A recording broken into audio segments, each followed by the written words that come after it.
Parfois, il suffit d'ouvrir son téléphone pour avoir l'impression d'être en retard. On ne cherche rien de précis, on fait défiler quelques images, presque machinalement, comme on le fait plusieurs fois par jour. Et en quelques secondes, l'écran commence à montrer des vies qui semblent déjà plus avancées que la nôtre. Une main tient des clés devant une porte, un nouvel appartement, peut-être une maison, une étape que beaucoup associent encore à une vie qui prend forme. Un couple annonce qu'il va avoir un enfant. Quelques mots, une photo, des réactions, mais derrière l'image, il y a l'impression d'un cap franchi.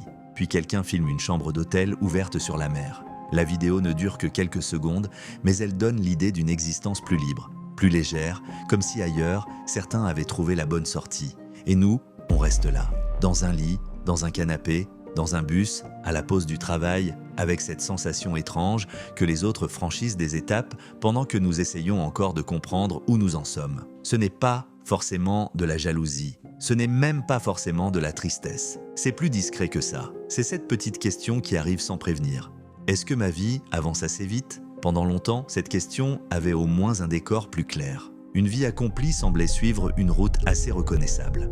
Un travail stable, un salaire régulier, un logement que l'on améliore, une voiture, une famille, quelques vacances, et cette impression que les années ajoutaient peu à peu quelque chose. Ce modèle n'était pas parfait, il n'était pas accessible à tout le monde, il pouvait même enfermer parce qu'il faisait croire qu'une seule forme de vie était acceptable. Mais il avait une force, il donnait une direction. On savait à quoi ressemblaient les preuves d'une vie qui avançait, des clés dans la main, un contrat signé, une chambre en plus, une table remplie, un crédit que l'on rembourse parce qu'on possède enfin quelque chose. Même si cette route n'était pas parfaite, au moins elle ressemblait à une route. Mais aujourd'hui, cette route paraît plus lourde. Se loger demande plus d'efforts. Acheter paraît plus difficile. Les factures prennent plus de place, les courses, l'énergie, les transports et les imprévus pèsent davantage dans la tête. Et surtout, le travail ne donne plus toujours la sécurité qu'il promettait. Beaucoup de gens font pourtant ce qu'on leur a appris à faire. Ils travaillent, ils paient, ils économisent quand ils peuvent, ils essaient d'être raisonnables, ils ne cherchent pas forcément une vie spectaculaire. Ils veulent simplement sentir que leurs efforts les rapprochent de quelque chose. Mais parfois, malgré tout, ils ont l'impression de courir sur place. Comme si les étapes étaient encore là, visibles au loin, mais qu'elles s'éloignaient à mesure qu'on avance. Le vieux rêve n'a pas disparu.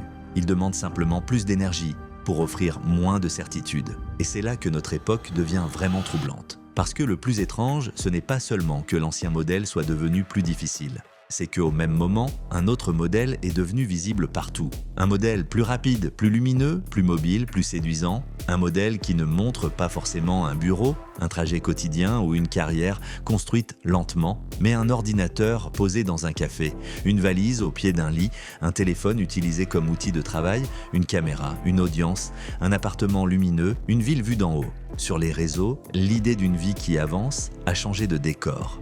Avant, elle avait souvent le visage de la stabilité. Aujourd'hui, elle prend aussi le visage du mouvement.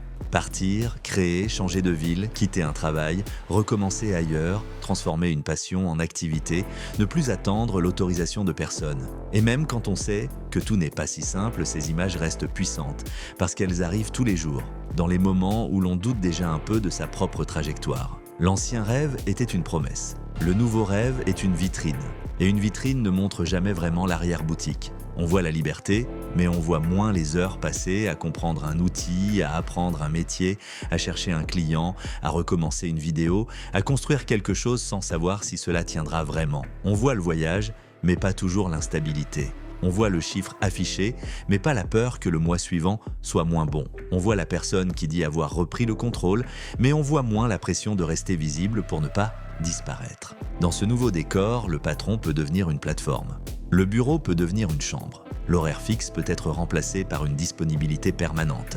Et ce qui ressemble à de la liberté peut parfois cacher une autre forme de dépendance. Ce n'est pas forcément moins de travail, c'est souvent un travail qui ressemble moins à du travail. La vitrine montre le moment où tout semble léger. Elle montre rarement la machine qui tourne derrière. Il ne s'agit pas de dire que ces parcours sont faux. Certaines personnes ont vraiment construit une activité, retrouvé du temps, changé leur quotidien, inventé une voie qui leur correspond mieux. Mais ce que l'on voit en ligne reste presque toujours incomplet. On voit une partie de l'histoire, souvent la plus belle, la plus claire, la plus montrable.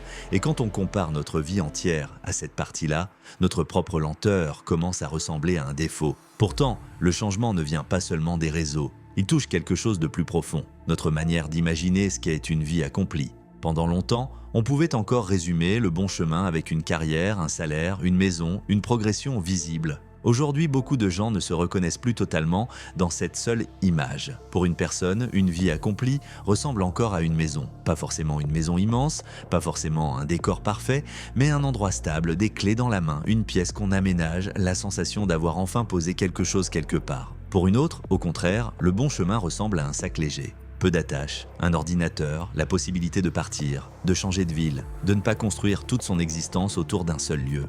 Et pour quelqu'un d'autre encore, ce n'est ni la maison, ni le voyage, ni la liberté affichée. C'est une famille. Un enfant qu'on porte dans les bras, un quotidien plus simple, parfois plus lourd, mais qui donne l'impression que la vie avance autrement. Aucun de ces modèles n'est faux. Le problème, c'est qu'ils coexistent tous en même temps. Ils sont tous visibles. Ils semblent tous désirables selon le moment où on les regarde. Et chacun peut donner l'impression que les autres ont choisi quelque chose que nous sommes en train de manquer. C'est pour ça que la liberté de choisir son chemin peut aussi devenir une fatigue. Si on cherche la stabilité, on peut se demander si l'on passe à côté d'une vie plus libre. Si on choisit la liberté, on peut se demander si l'on manque de racines. Si on travaille beaucoup, on se demande si l'on sacrifie sa vie.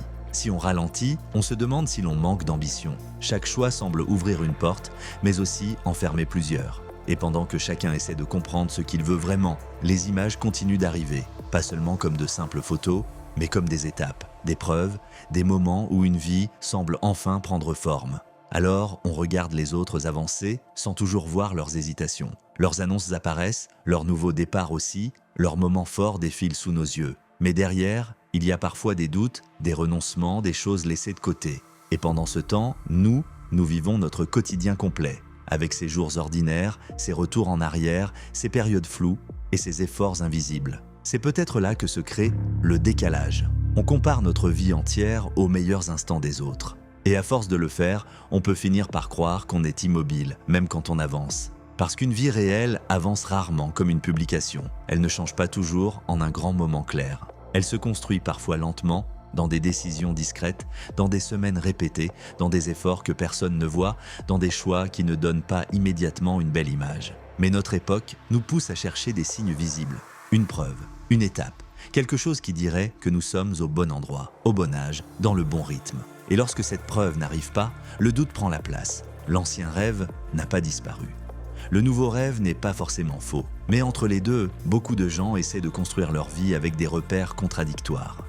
On nous dit de chercher la stabilité mais aussi la liberté, de gagner de l'argent mais aussi de ne pas perdre notre vie à travailler, d'être raisonnable mais aussi de croire en nos rêves, d'avancer à notre rythme mais sans jamais être en retard. Peut-être que le piège commence là, à croire qu'une vie doit forcément ressembler à une course, à croire qu'il faudrait franchir les mêmes étapes que les autres, au même moment, avec la même assurance.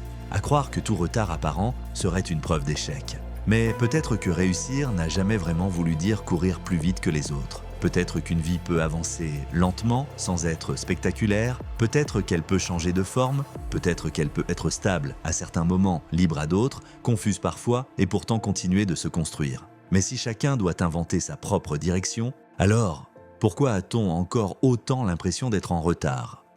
Si tu veux continuer à observer ces changements avant qu'ils deviennent évidents, abonne-toi au compte.